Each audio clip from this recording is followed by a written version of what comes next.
Right at about 18 months of age, the emotional centers of the brain start to come online. We're not born with emotions. We have to create emotions. We create emotions out of affect.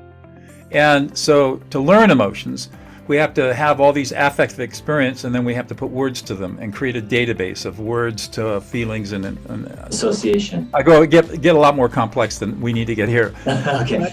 But what parents are supposed to do they're supposed to be emotional coaches. They're supposed to help their children master emotional competency. But because parents are emotionally incompetent themselves, they can't do that. So they invalidate, because when a child becomes emotional, it creates anxiety in the parent.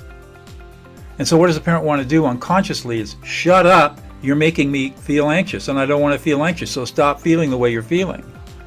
Every parent does this. It's not because they don't love a child, it's because they don't know any better.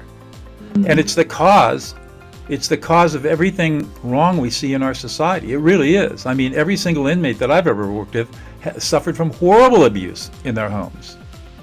Horrible abuse. And all of it invalidating.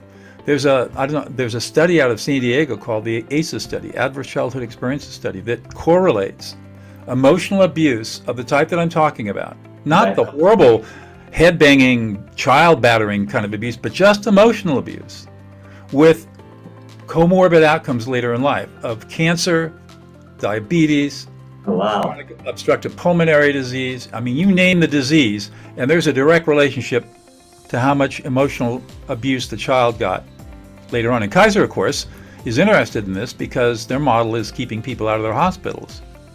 And so they did this huge study to see the relationship between childhood experiences and later medical comorbidity. And what they found astounded them.